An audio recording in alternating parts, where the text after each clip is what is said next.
Coming up on This Week in Radio Tech, did you hear one set of footsteps or two? Was the gunshot before the door slam or after? And how to listen, how to really listen to audio.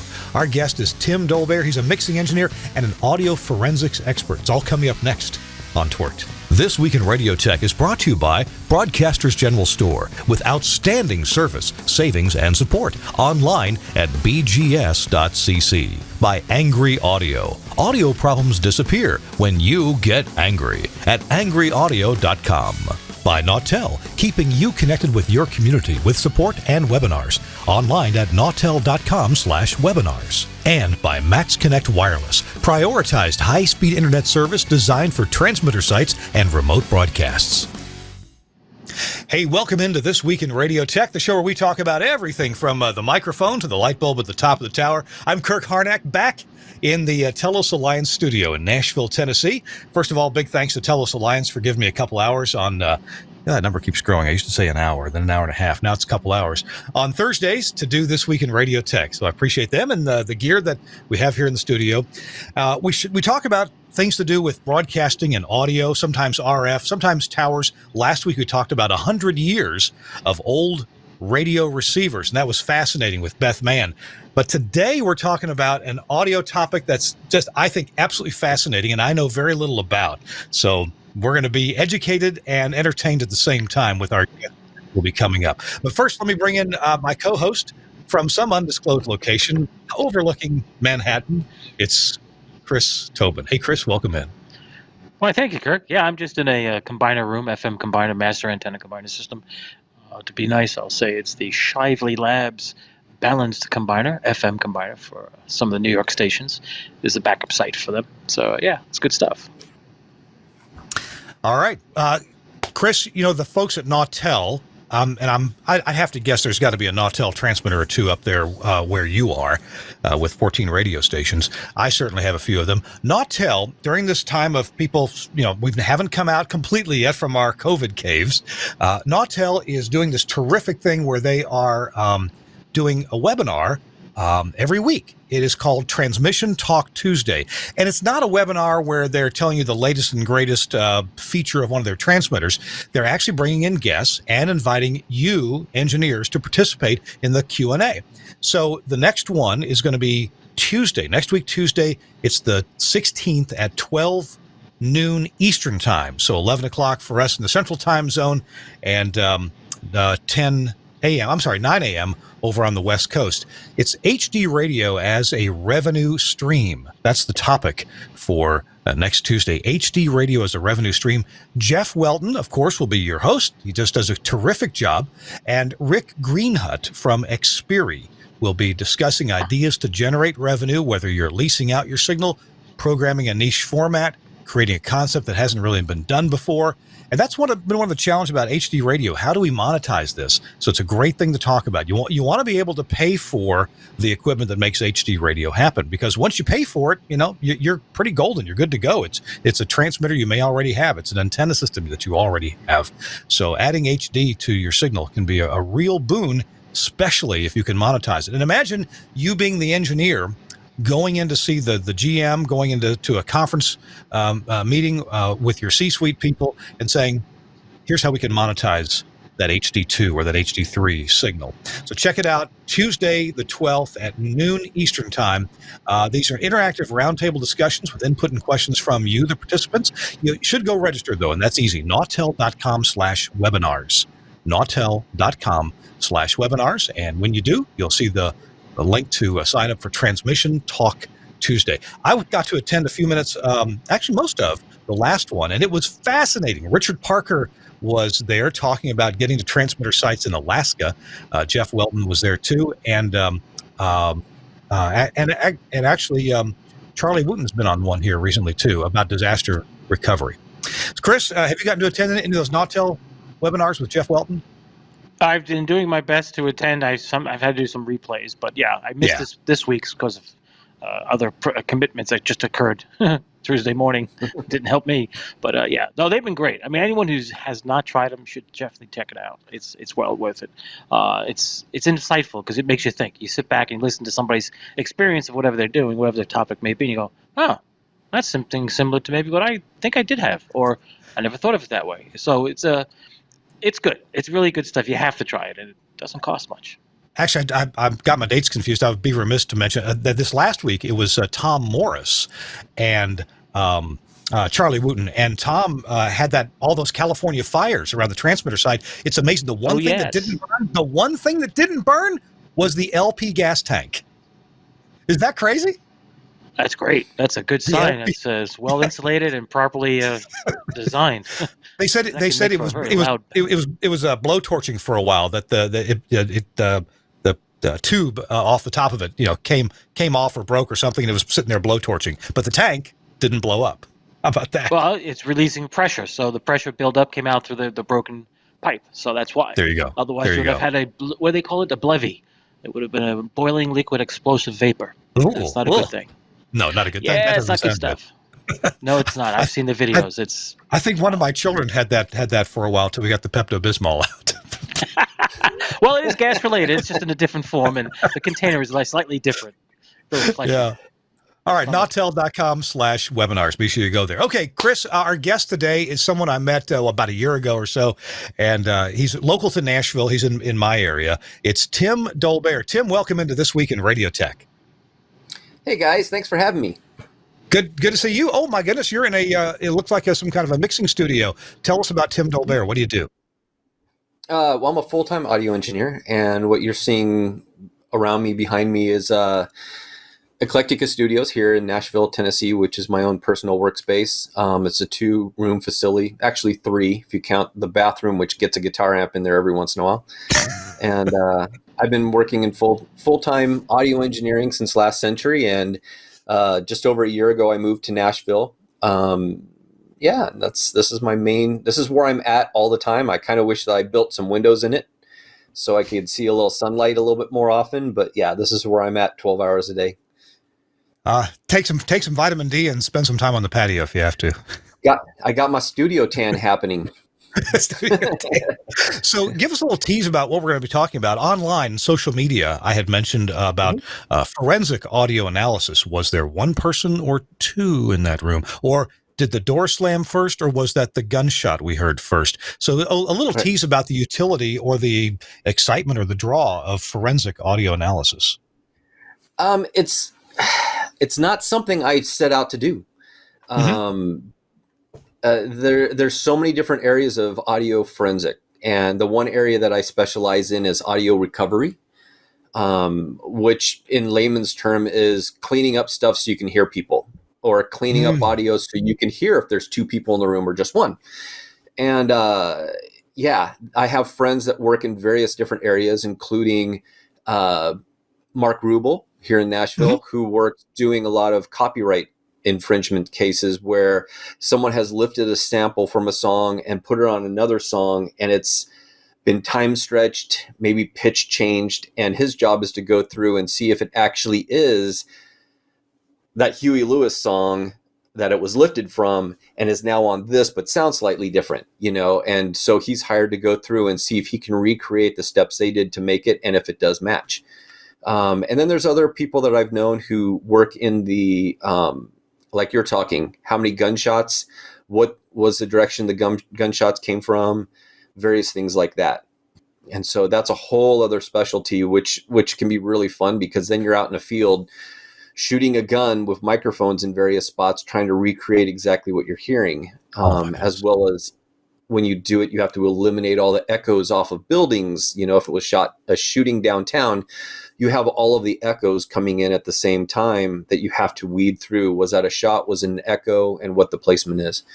Then that gets really in depth. There's a lot more math in that. That's why I stay away from it. Really, I just do cleanup.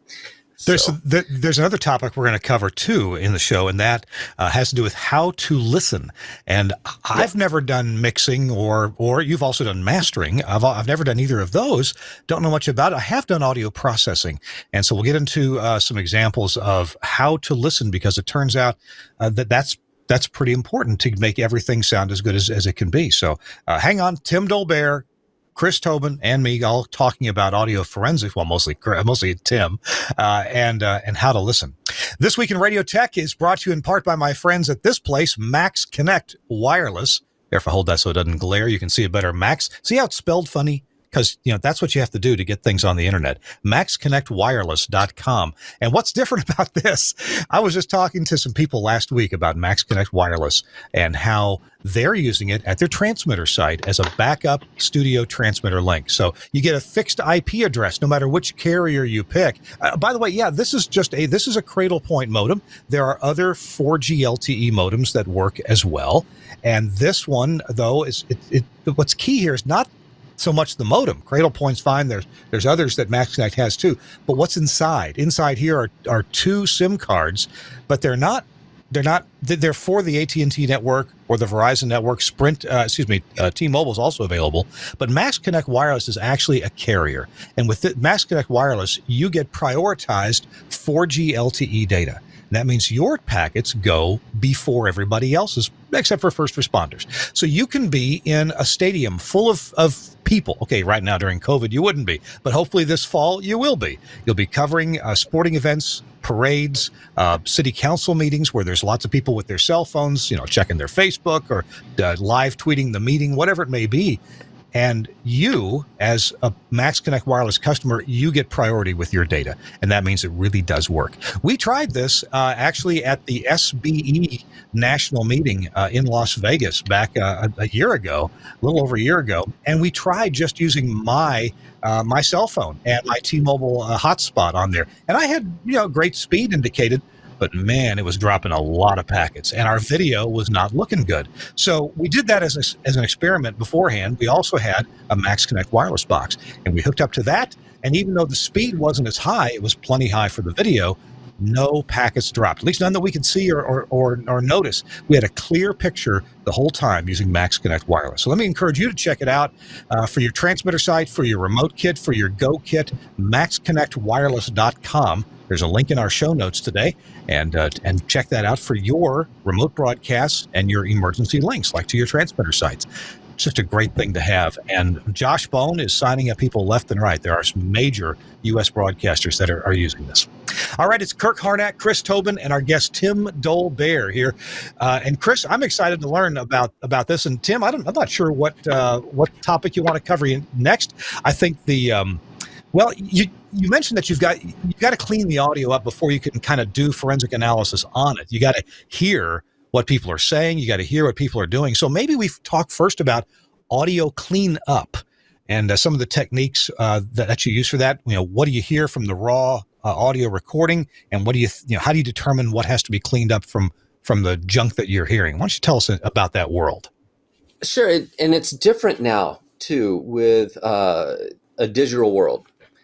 In the olden days, when we used to have analog tape and stuff, you would have voices in it, and it might be down in the noise floor, but you'd still be able to hear it. The resolution was there. You'd be able to hear stuff quietly, and you could enhance it and bring it out.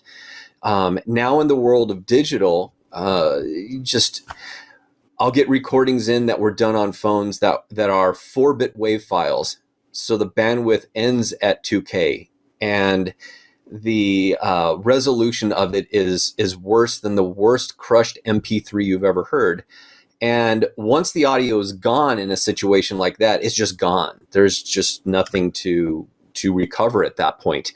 If you have a low resolution file where it's removed a lot of the voice and the voice is choppy, kind of like if you take a picture and you make it really pixelated, you can't see what the numbers are on a license plate. Well, really pixelated audio of a voice is kind of the same thing, where you're not hearing the pronunciation, you're not hearing the words, you're hearing more of a kind of jumble.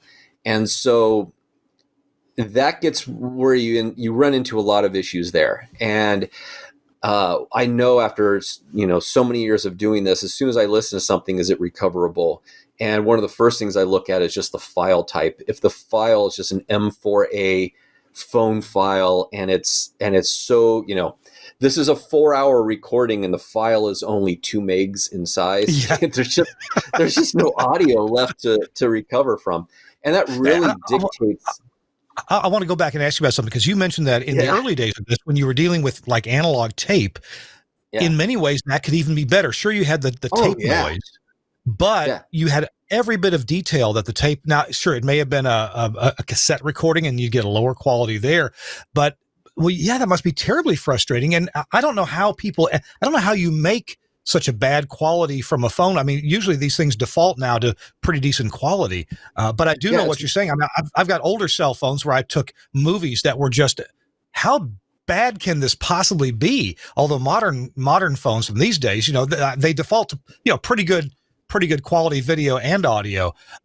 It's remarkable how people are able to make such bad recordings when the default, if you just hit default, but they're like, I'm going to record the next 6 hours of this room. So what setting? Remember on an old VCR, you would have your 2 hour, 4 hour, 6 hour, and SP, you go back and watch and SLP, but you record something on SLP, and it was horrible. It looked horrible. Well, the same thing happens where 6 hours, I can get 6 hours of recording time on this, and it's a small file, and hey, that's convenient. But then they send it to me, and I can't do anything. And I've had files come in where the background noise is just nothing. It's beautifully digitally recorded. The hiss is low. You can hear the voices loudly, but the resolution's so bad that you can't understand everything they're saying by any means. Okay. Okay. So that's one of the downsides. Trying to capture whispering. If you're trying to capture whispering, and and it only goes up to 2K in frequency, well, half of what is coming out is 8,000, 10,000 hertz as far as getting the definition of the word. So, yeah. So it occurs to me that, modern day electronics record using bitrate reduction techniques, and we generally call that perceptual audio codecs, right? And the perceptual audio codec is designed around having a decent audio level coming into it, so that it can discern what's noise, what's duplicative, and what is really important to be represented in the bits. But if if the phone is under a bed, behind a closet, on the back of a bookshelf, and the audio level coming into it is 30, 40, 50 dB lower than the codec was designed for, and the codec is set to a low bitrate resolution, then that's going to be a real problem. So what do you do to try to remedy that if what you're starting with is terribly pixelated, so to speak? It's interesting. So if I get a file in, the main thing I always think about when I listen for it is, can I hit play for anybody and they listen to it and understand exactly what's going on? I of course can't tell them beforehand, can't lead the witness, but if I play it for you, can you discern and hear clearly what's being said? Because if I can't just hit play and have it play out of my computer speaker and have you hear it and go, oh yeah, the person said blah blah blah, then we're done. It has to be where I can't, if I get called to do a remote deposition, I have to be able to hit play and have it play, and then I can explain what I think I'm hearing. But if they can't hear it clear, it might as well be nothing. And in court, if you ever play in front of a jury, if they can't hear it, it might as well be nothing. So that you bring up a good point about you can't tell them what it says, because that would put an idea in their mind. But so often, sometimes we see on the news, or more likely now on YouTube, we'll see an explanation of like an aircraft accident. Now, I've been a pilot, and so I have an idea of what air traffic control is going to say to me and what I'm going to say back to them. I have an expectation of the verbiage that will be spoken. And so even if it's not really all that clear, we know what we're saying. Actually, we're more alerted. Our brains are alerted when something is said that isn't what we were expecting. That's when our brains are alerted that, hey, you got to listen or ask for clarification. So, so often on newscasts, we'll see a transcript of what ATC said and what the pilot said. And for the layperson, without that transcript, you have no idea what they said. So that's a benefit that you get when you're not in a courtroom. Man, I'm just thinking, how do you do this to where you're not, because I guess you can't give them a transcript of what was said, because that could be suggestive of something that wasn't said. It depends on what it is. If it's a private citizen, I can give a transcript, and I will, of what I believe is being said here, and I'm willing to testify, stake my reputation that the person said this. I will put in parentheses. It's like, I think they said this, but I won't testify to it. I think it's this. I'll have citizens contact me for cleanup work, which is a fair amount of my work at this point. It used to be law enforcement. I would have law enforcement bring me files, bring me tapes, bring me things, and have me clean it up. And now almost all my work comes in from private citizens and some companies, corporation type stuff. But mostly it's private citizens, which is why so much is being recorded with phones. Because if it's a man sending me a recording, it's him recording his wife because he's sure she's cheating on him. And here's a secret. Only 1 out of 50 actually is. And if it's a female, it's most likely she's recording workplace harassment. And so she has her phone on her desk upside down. It's recording when someone comes into the room and stuff, and she needs it cleaned up and everything. And I have 1,000 funny stories. For the first scenario, there are no funny stories for the workplace harassment because I haven't had a single one come through that wasn't actually workplace harassment going on. Wow. As opposed to the adulterous wife, like I said, it's 1 out of 50. And it's 1 out of 50. And when that shows up, the minute I hit play, I know instantly that it is. Because half of this job is psychology. Understanding what makes sense and what's logical, kind of like what you're saying when you listen to the air traffic controller and a pilot talk, and you're a pilot, you understand what's going on in the back and forth.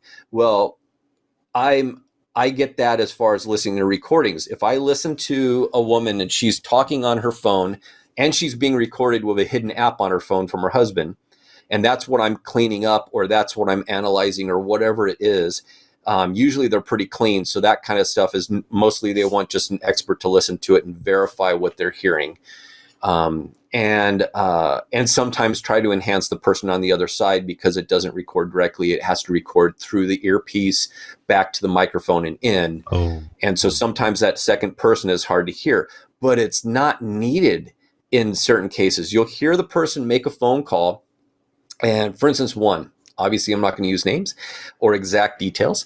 One lady got in her car, started driving, picked up her phone, called her daughter, and was chatting like this, like I am right now, hangs up the phone, and then to make our job real easy says, Siri, call Bill or whatever it was. I mean, she even says the name and calls. And the minute he answers, her entire demeanor shifts to, hi, oh, it was so fun today. I look forward to next week. Can we meet in the same place? I mean, everything about the way she was talking completely changed. That if they had not had sex, they of course would be very soon. It was completely different. Then after that phone call, she made another phone call and she was right back to the original demeanor, which is completely different. Wow. So you can, anyone can listen to that and go, it's blatant that something is going on here. So people listening to the show are familiar with a lot of the standard multi-track digital audio workstation software that we would use at radio stations. Yep. Maybe not as sophisticated as what you put to use there. Maybe you do use these off-the-shelf tools, though. Can you, without giving away all your company secrets, can you tell us what some of the things are that we do to audio, and use a downward expansion or EQ or whatever you want to use? How do you clean this stuff up? So the main problem is I'll have clients that, I tried fixing this or cleaning it with Audacity and it sounds terrible. And I, of course, say, can you send me the real file? Well, the real file is 6 hours. I don't care. Send me the 6-hour file. I need the original of this. Not to mention, I want to make sure I'm working on the original and not something doctored. Because I'll have people, this is the original. And I look at it on RX7 Advanced, which is one of my main tools from Izotope that I use for this. The minute I open it up and I look at the waveform, I can tell if someone already dinkered with it. And meanwhile they're telling me, oh no, I've never touched it. It's like, this is all I do is stare at this stuff, and I can tell when something's been messed with, by sight and by sound. And and the main thing is people try to take, if you record a vocal for a song and there's air conditioning noise in the background, you go and you're trying to clean out all of the noise all the way down the best you can and trying to make the voice sound perfect and hi-fi and awesome. Audio forensics recovery is the complete opposite of that. I don't care if the voice has the perfect amount of 8K sparkle, a little bit of air on top, and a great 120 at the bottom. None of that matters. It does not matter if it sounds good. It has to sound clear. And so sometimes I'm providing files that have all of the noise still in the file, and all that I've done is use filtering to enhance the voice to bring it out of the noise.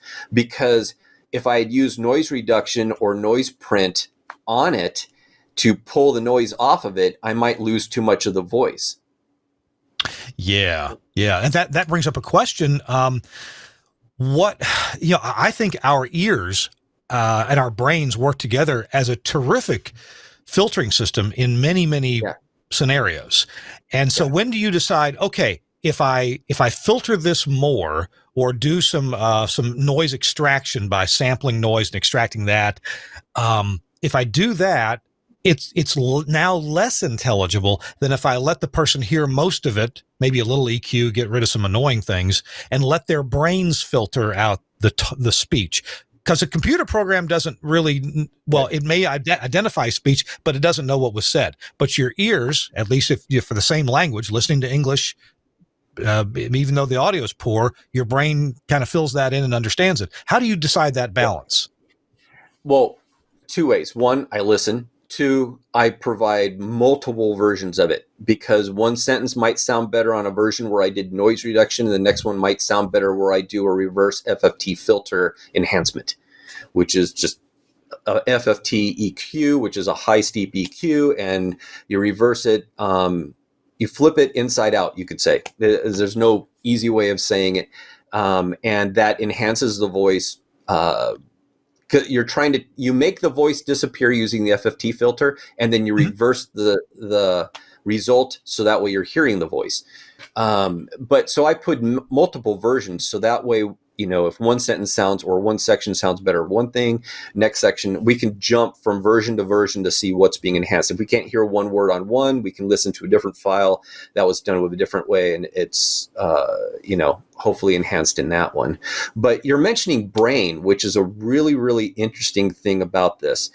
Our phones can pick up whispering really well and really easy, almost better than someone talking softly in a room. In fact, probably better than someone talking softly in a room. It picks up whispers because the microphone's so tiny. It just picks them up. Phones do great for whispering. And I'll get people who will send me files, and they're like, oh yeah, right here, there's so-and-so's. I know they're there, and there's people whispering about me or talking about this transaction or whatever it is. And your brain might actually be making all of that up through a thing called audio pareidolia. Audio pareidolia is, I believe that's how you pronounce it. I'm always questioning myself when I get to audio pareidolia. But what it is if you hear static or white noise or any type of just hiss, your brain is hearing random sounds and is desperately trying to chain together sounds to become something recognizable that it can report on. And so when you listen to static, just straight static, you might want to try this sometime. Put on some pink noise or white noise and just listen to it. You swear you'll start hearing people speaking in it, whispers and stuff. That's called audio pareidolia. And that's because your brain's trying to recognize anything desperately to chain it together and make it useful and work. And so one of the main things I have to do is go through and clean up files that have a lot of hiss, a lot of noise, where they swear someone is talking or whispering or said something. And I'm looking at it on the screen, and for one, I'm not seeing the harmonic structure of the voices in it. And two, when I'm cleaning it out, there's nothing there. And because you can't come back to a client and say, well, nah, it's on your head, good luck, there's nothing there. You have to actually kind of prove it. And one of the first things I do when I'm listening through a file is I'm mapping out the room. So in a recording of a room, if someone is in that room, I start listening to all the different things that I hear happening. If there's a clock ticking, if there's footsteps in the room, was there a door that opened and closed? Do I hear cars outside? Do they sound like this because it's through a wall? You start mapping out, and you get really good at that over time. If someone sets a pencil down, as an example, on a table, you know how loud that is. And by the amount of reverb in the room of that pencil, you can tell how close to the microphone it was and how loud it was. And then all of a sudden, if someone talks lightly in the room, you can also tell where they're at. And so if it's a small little office room or a small bedroom and you hear a pencil, or you hear someone open up a drawer and close it really softly, and they're saying, well, there's someone in there talking. It's like, well, then why can I hear this so clearly and loudly and I'm not hearing that? Or why am I hearing rustling of clothes, but I can't hear talking, which is 12 times louder? So you really have to map out that room, and all of the different things that happen in the room are important. So when someone says we're listening for a voice, we want to try to prove that that someone's in there talking, they have a conversation about me. It's so important that we listen to all the elements, because they're just as important at that point as a person talking, because of location. I just had one that was a guy in a room. Wife thought for sure, this is actually the opposite. Wife thought for sure that there is a female in the room and he's talking to her. And so I start cleaning up the room and the noise. There's air conditioning in the background. There's music playing in the background too in the next room and stuff. But I can very distinctly hear on a keyboard of his laptop or whatever, he's typing. And then he's talking. Well, he's just talking to himself as he types. He's the only one in the room. And I'm not hearing extra sets of footsteps. I'm not hearing extra sets of clothes. I'm hearing something that very logically to me, I can visualize the scene. He is typing out an email or something, and he's mumbling to himself like we all do, or kind of, talking out loud a little bit to himself. And that's it. There's nothing else going on. Wow. I'm throwing a lot at you all at once, I know. well, you could go back and report to the wife. Well, he is having an affair. It is with himself. With himself. And he's talking, honestly, talking with himself. Yeah. One of the ones I always remember because it was so interesting, and I'm going to try to keep this as PG-13 as possible, but I had someone send me a recording. A wife was sneaking guys into the bedroom during the day and having sex with them. And he set up a recorder in his bedroom, and he thankfully put it on the floor underneath the dresser or at the edge of the dresser.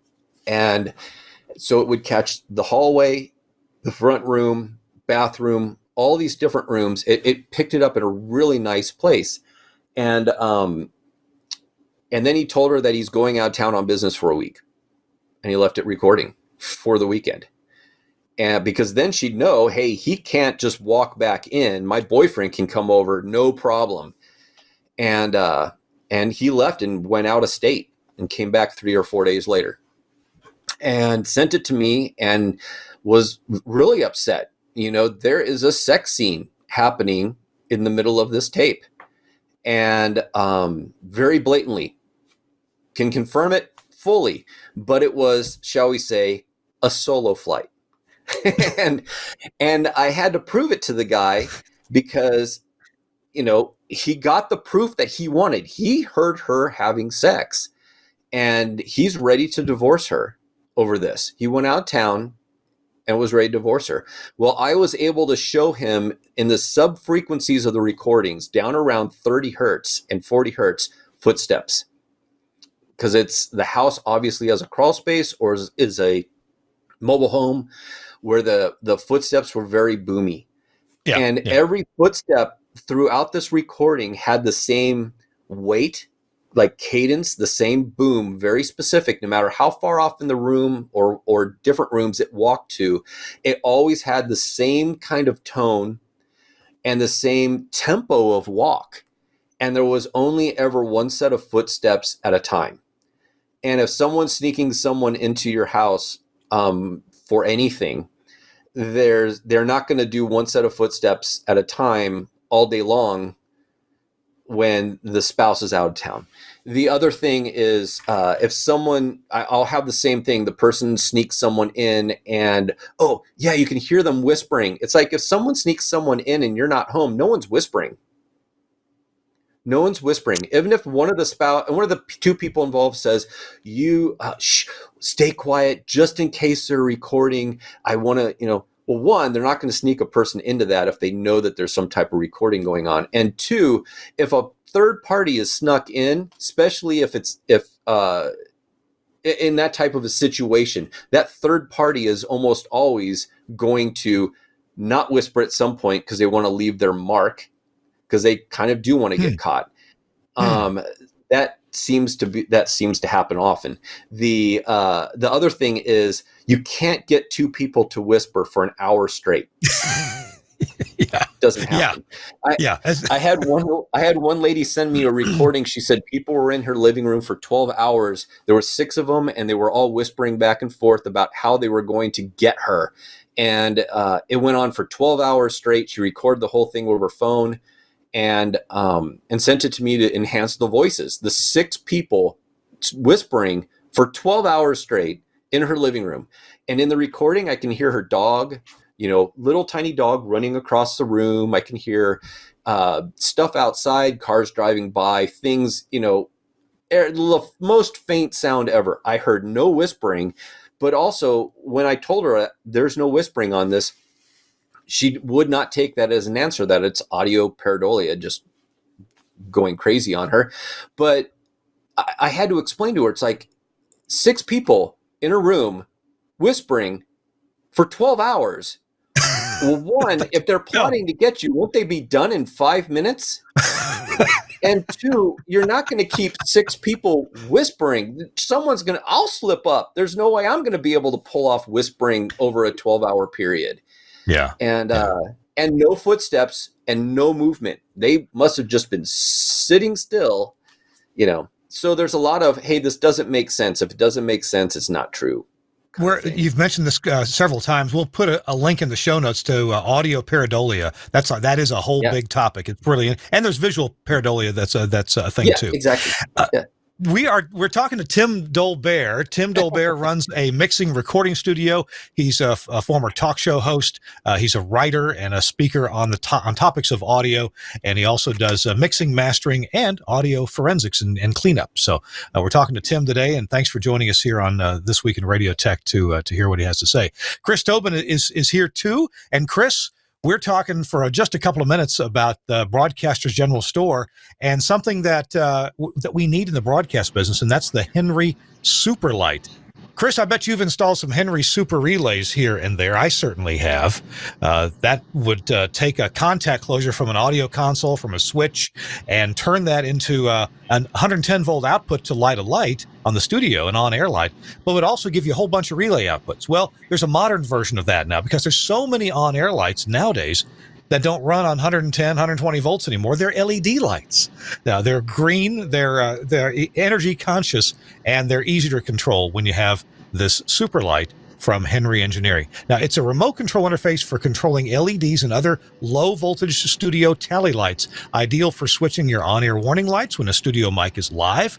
It can be controlled with almost any broadcast console or network studio and can directly power any 12-volt tally light that requires half an amp or less. A flasher circuit's included to flash the light when it's on, and there are also 2 Form C relay contacts that can give you speaker muting. Let's say that you're using a little Behringer or Mackie console, something that doesn't mute the speakers for you like a broadcast console does. Well, you can use this to mute those speakers for you.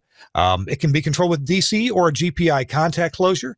The control is via these Euro blocks, but there are also 2 RJ45 connectors on it here that are provided for compatibility with network installations that can use Cat5, Cat6 cabling. Any 2 wires of the RJ45 can be user assigned to control the superlight with a DC input. And it can be looped through also to other units, and those other units can either use the same a pair, or they can use other pairs. You can have a really sophisticated system with just some jumper settings and some Cat6 cables. So wiring can be really, really convenient. The Henry Superlight LED Tally Light Controller. And of course, the other half is where do you get them? Well, here's the sheet on it that you can read all about what it does. Its input and output specs, and if it'll do exactly what you want it to, and I think chances are that it will do exactly what you want it to. You can check it out from Broadcasters General Store. They have them, and they can get them to you quickly. Broadcasters General Store is bgs.cc on the web, bgs.cc, just 5 letters and a dot. Or you can call them, and you got the number memorized? I do. It's 352-622-7700. You can talk to Dave Kirsten there. You can talk to Jonathan Shute, Jessica. You can talk to Carrie Kirsten, any of them there. There's a whole slew of people who are very knowledgeable about broadcast equipment. And as importantly as that, BGS can tell you very accurately how long it'll take to get this. They'll give you the best price, and they can give you shipping information and track that thing for you too. So they keep good track of the products that they're sending out to you. Broadcasters General Store at bgs.cc. Thanks so much to BGS and to Henry Engineering, Hank Landsberg, for sponsoring This Week in Radio Tech. Hey, it's Kirk Harnack here along with Chris Tobin. Chris, we've been talking about audio forensics, and as much as we could probably talk about that for the whole hour, I think we're going to have to move into how to listen. And I want to set Tim up a little bit. First of all, Chris, do you have any incident, any time in your broadcast career when the light kind of went on in your head, hey, I need to learn how to listen, or, oh, this is how you listen to audio to determine quality and characteristics? You got any stories about that for us, Chris?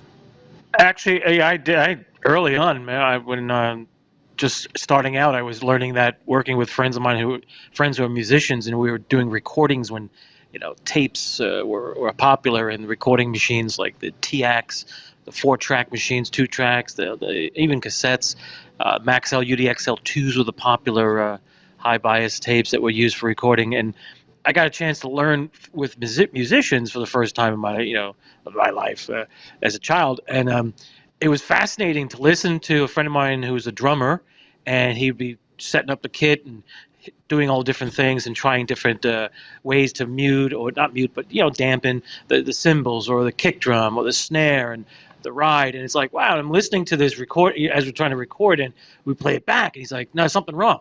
I said, what do you mean? It doesn't sound right. Listen. And I'm listening. I'm like, I think I hear what was recorded.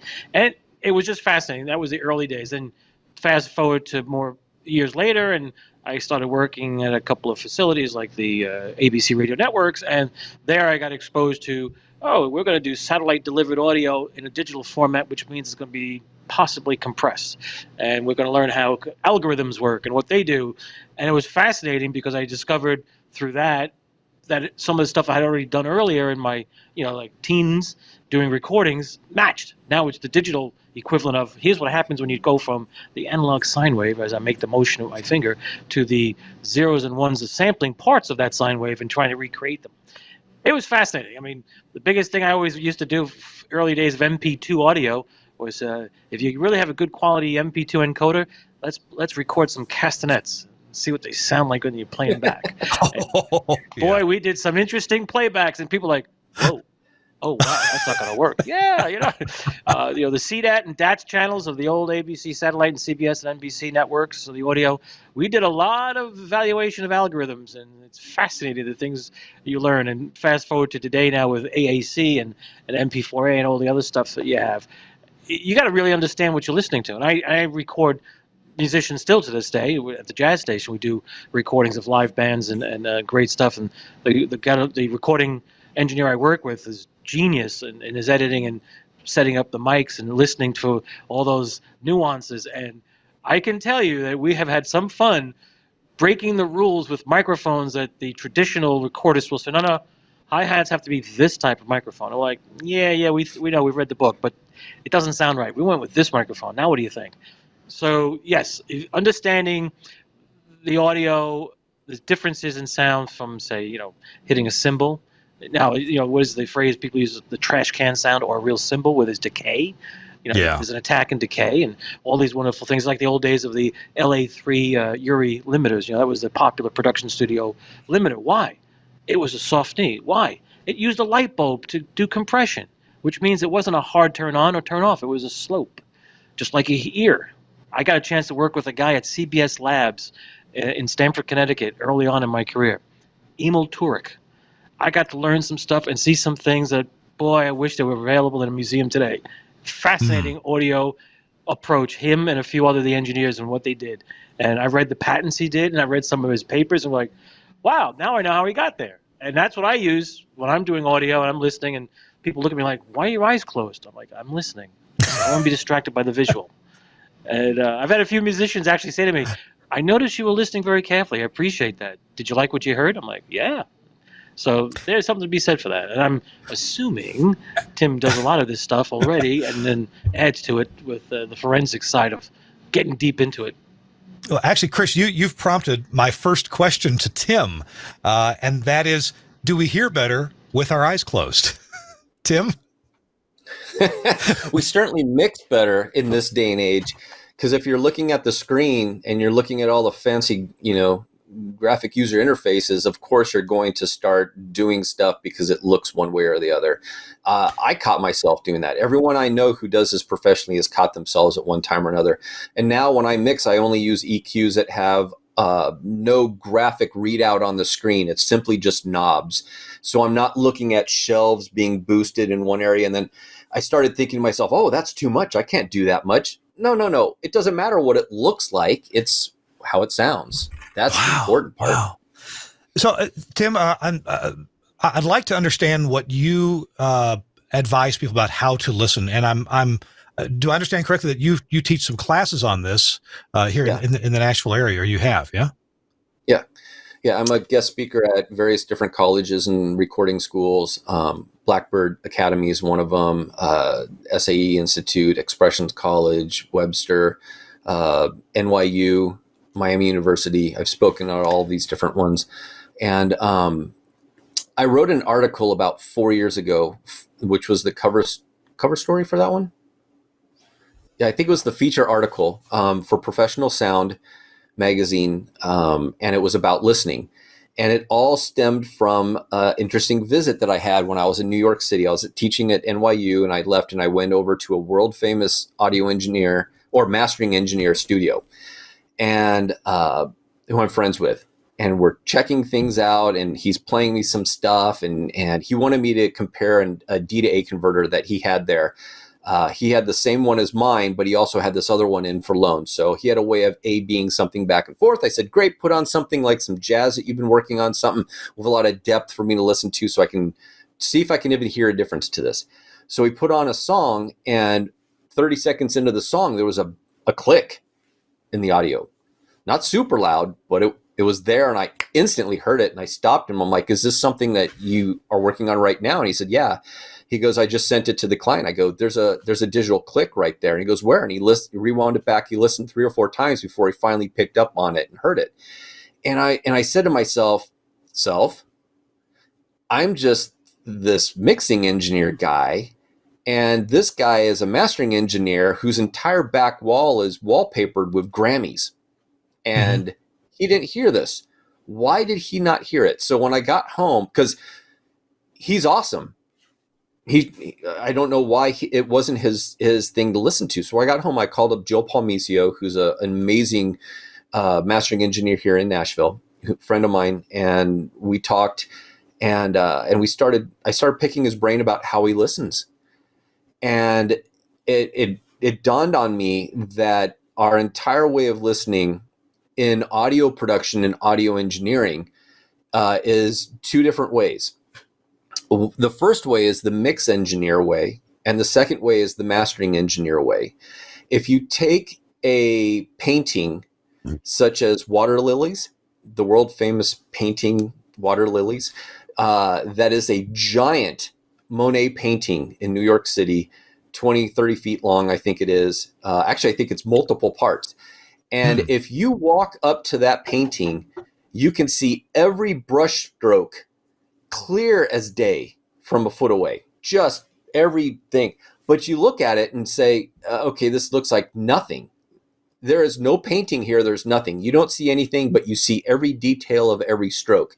And you step back 20 feet and you can't see any of the details or any of the strokes, but you can see the painting. And that's the mastering engineer. Mixing engineer is focused in on listening into the sound, listening to, okay, do the cymbals sound like trash can lids, do the, all these little tiny details in it, clicks and pops and artifacts and stuff.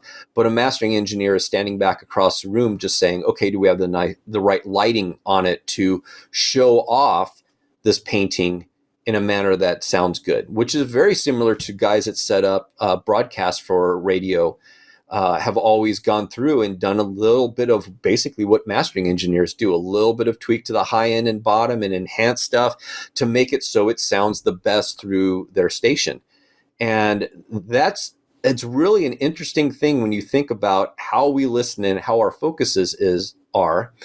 And being able to jump from one to another is something you have to learn. There's times where I have to listen into the sound. There's other times where I have to be back and take in the whole entire picture and turn off that detail listening and listen to it as a whole. And those are the differences between mixing and mastering. Wow. That's okay. That sounds very clear and understandable. So when I'm, when I'm adjusting an audio processor, actually, I'm switching between both things at the same time, and right. I'll go ahead and tell this brief story Sure. that we were talking about before the show started, and that is I was kind of young working for the Telos Alliance, and I was showing Omnia audio processing to a lot of different radio stations. And I was in Chicago at a big station. We were in the John Hancock building in the transmitter room, kind of a noisy room, but we also had some pretty loud speakers to overcome the transmitter blower noise. And I was there. My boss, Frank Foti, the developer of this Omnia processor, was there, and a sales rep was there for our dealer, and also the engineer for the station was there.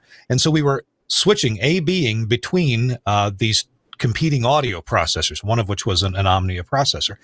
And we also had a modulation monitor because the ultimate modulation level is absolutely critical. So it was a fair fight. We were both peaking right at 100%. Because if one's, half a dB louder than the other, I don't know, half a dB shouldn't be discernible by the human ear, but when all the audio's packed together, it is. And so Anyway, we're switching back and forth between them. And I'm standing there thinking, I can't hear the difference between these two because they were both equally loud. The sound field was just kind of equally there, and I thought they sounded equally good. And so did the station engineer, and so did the sales rep. And I made the mistake of saying to Frank Foti, I said, Frank, they both sound really good to me. I'm having a hard time hearing the difference. Well, steam just about started coming out of his ears. What? You can't hear? What? So he says, Kirk, listen to the top end of the brass and listen especially to the cymbals. Cymbals are really hard to get right, and listen to the difference. He didn't tell me what to listen for, but listen to the difference. So I switched between this and just listened for the cymbals going on. I thought, oh, there is a difference. On the Omnia, it sounds more like cymbals, and on the other processor, it didn't. It sounded like a representation of cymbals, but it didn't sound quite musical, let's say. And so then I listened for the brass, and then I listened for other details like the higher notes that the female artist was singing, and some snare drums that were in there. And sure enough, I thought, wow, there is a difference. Now, if mentally went back and listened to the whole sound field, and then I started to hear small differences in the whole sound field, and then I started to pick it apart, and it was okay. Now, as you said earlier, I couldn't unhear what my brain had heard. So, right. We end up doing both of these things as broadcast engineers.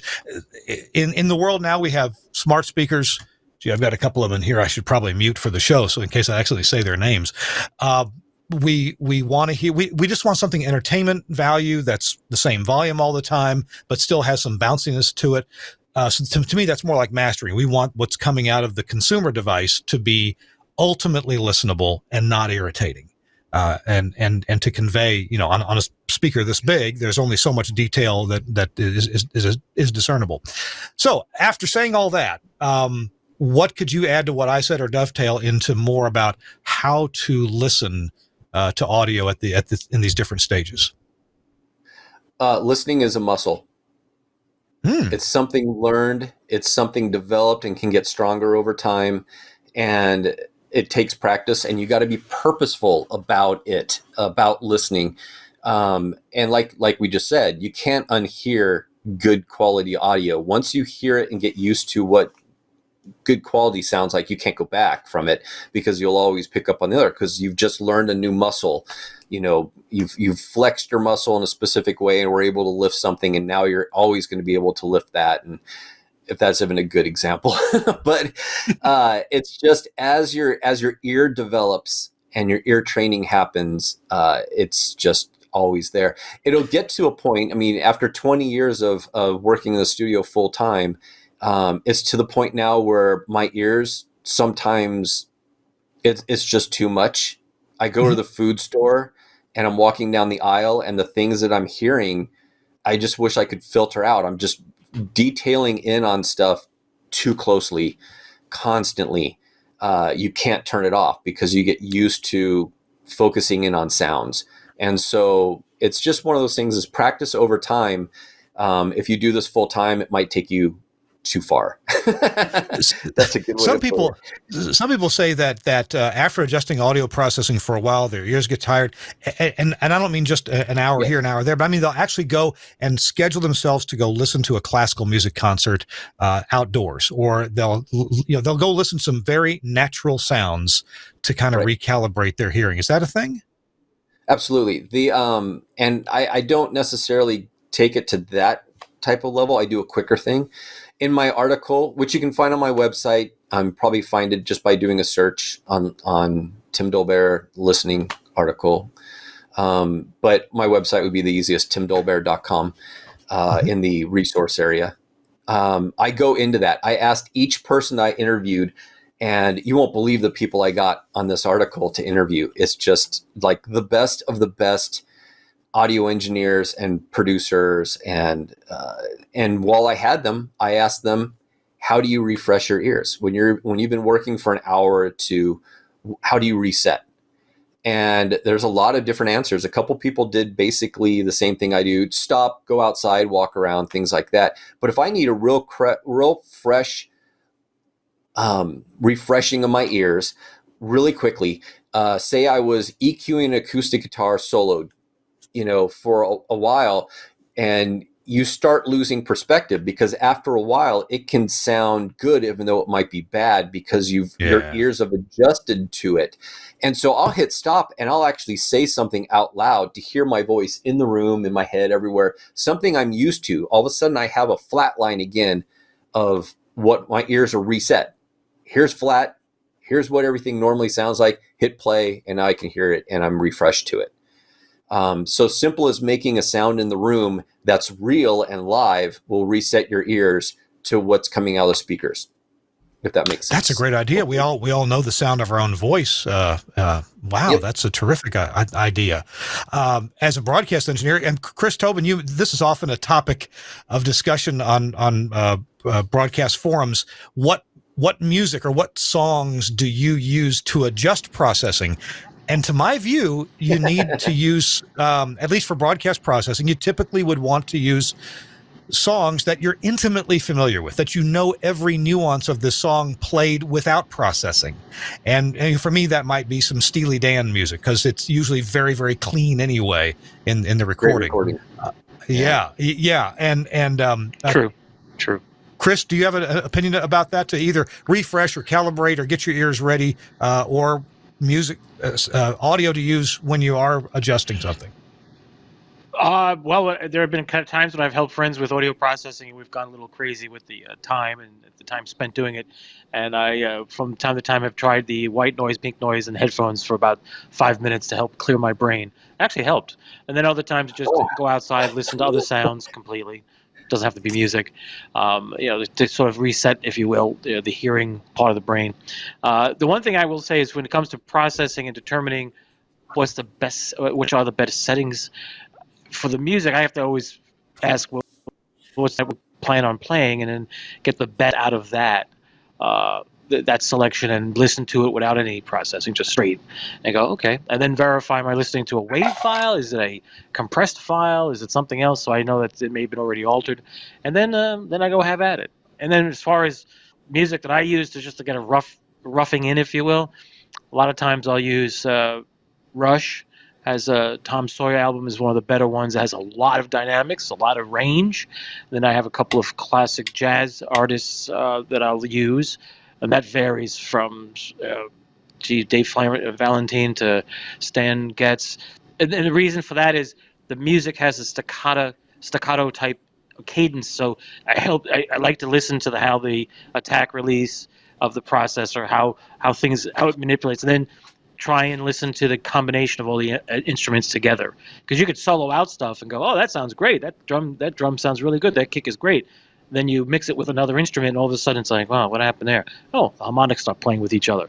So yeah, I don't think there's a simple, clear way of doing it, but if you're a pop format, you can get away with almost anything. But if you're more, if you're country, jazz, classical, or spoken word even, spoken word requires a lot of hard work. I mean, heck, I worked with, two news stations, all sports station, and we had a lot of hard times coming up with processing settings that would actually work, because everybody's voice is different, symmetrical to asymmetrical, female to male. There are folks that have a very gravelly sound that really screws things up, and then there's always the microphone. We discovered, and I've been a fan of one particular microphone in most broadcast applications, the SM7B. I mean, the 5B is the best, but you can't get them. And we discovered that when you use that microphone, almost any voice works okay. If you go with the others that have been popular, you discover a slight difference in the way the audio comes out of the microphone, gets processed and handled, and everything else down the line, especially with female voices. And I know early on, when I was doing some work with audio codecs, POTS codecs, and later IP codecs, we discovered certain microphones just did not work when it came to the algorithm doing the crunching. You had to use a certain type of microphone with the person, and female, male, and then you were okay. So yeah, there's dozens of ways to slice this thing up. I think it's Tim's point. You have to understand, listen carefully, and hey, what exactly does this sound like, and how should it sound when I try to push it through a pipe of something? And that's what you do. You got to listen carefully. Though. I like listening with my eyes closed a lot, and I get made fun of, but what the hell? And there is a difference. Matter of fact, before the craziness we're going through right now, we were recording some live sessions almost every week, and the recording engineer and I would laugh and go, okay, who's got their eyes closed first? Okay, let's go. And we have our hands on the mixer, so we don't look at the waveform. We listen to the mix, and it was fun because when we play it back later, like, damn, that sounded better than the other way we've been doing it. So just to prove a point that visually you get distracted. You're in a visual world it's multimedia, and people take for granted that the visual distracts your brain. And I can tell you, I've done lots of tests with folks to prove that point, and it's been fun. So there is something to be said for that. And I think in the audio recording world, there's a lot. I mean, even the forensic stuff, I'm sure, you close your eyes, listen to some of that forensic audio files you get, and you go, whoa, wait a minute. I just listened to this piece 3 times. I didn't notice that one little thing now, because your eyes aren't distracting your brain. Yeah. Yep.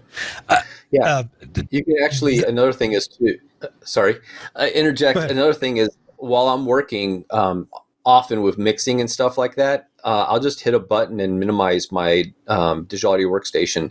So my screen goes to the one that you see back there, just blank. So I'm not looking at anything specific whatsoever. I'm just listening. I'm not distracted by flashing lights or anything. And I know a lot of us mix engineers will do that. We'll minimize the screen and go to a blank. Interesting. I like that idea. Interesting. Hey, we're talking to Tim Dolbear, timdolbear.com, Eclectic Studios in Nashville, Tennessee. He does all kinds of mixing work. There's a number of topics that Tim does that he's expert on that we haven't gotten to talk about yet, but we're actually getting close to the end of the show. However, and Tim, I don't think I warned you about this, but I so often forget this. It's going to be time for the tip of the week in 2 minutes. So, Tim, you got 2 minutes to come up with a tip of the week. And yes, your tip could be read my article that I wrote on the website. But maybe you've got a tip for broadcast engineers. Tim Dolbear is our guest. Chris Tobin's along. I'm Kirk Harnack, and our show is brought to you in part by my friends at Angry Audio. Yeah, don't get mad, get angry. AngryAudio.com is the website. And I got something to show Tim here. Tim, have you ever been in the studio doing your mixing thing? Maybe you're wearing headphones someday, and the problem is when your headphone jack is plugged in somewhere around your tabletop, and doggone it, you turn just wrong and you rip your pantyhose on the headphone jack. That's a problem for some of my radio stations. So look at this sexy thing right here that Angry Audio has come up with. This is the anti-pantyhose ripper headphone jack. It actually keep you from, getting your jeans caught on that, or just your skin, because it's nice and smooth around here. This kit can mount several ways, but the typical way is you mount this up under your audio your tabletop. Plug your headphones in here. And by the way, it's got both kinds of headphone plugs. As we say, it's got country and Western. Yeah, both kinds here. 1/8 inch and 1/4 inch headphone plugs. And a great volume control. It'll blast your ears out. I don't think it's compliant with any particular laws about volume. So it'll give you all the volume that you need for you hard of hearing DJs. And on the back, look, it's got a couple of RJ45 jacks. Now, these are not for Ethernet. This is the Studio Hub standard for wiring. So you get left and right balanced audio going into this. You can power it either externally from this little jack right here. It's 16 volts AC, and you can inject that power onto the RJ6 cable, the Cat 5, Cat 6 cable, and go on to more headphone jacks. So if you've got a talk studio with several of positions around, you need to give everybody their own volume control. They get their own volume control, but they all get the same audio just with Cat 5 cabling. That makes it really easy. And the power is carried from one to the next with that same Cat 5 or Cat 6 cable. So check that out. That's the headphone gizmo from angryaudio.com. They also make this one too. This is really cool. This is for tabletop mounting. And look, it's square here and it has a much bigger plate on the top. That means you drill a round hole, take a round 2 3/4 inch hole saw, drill it in the top of your desk, plop this right down in there. It fits just fine. Screw it down, and it looks like you worked all day to make a square hole. It's absolutely beautiful.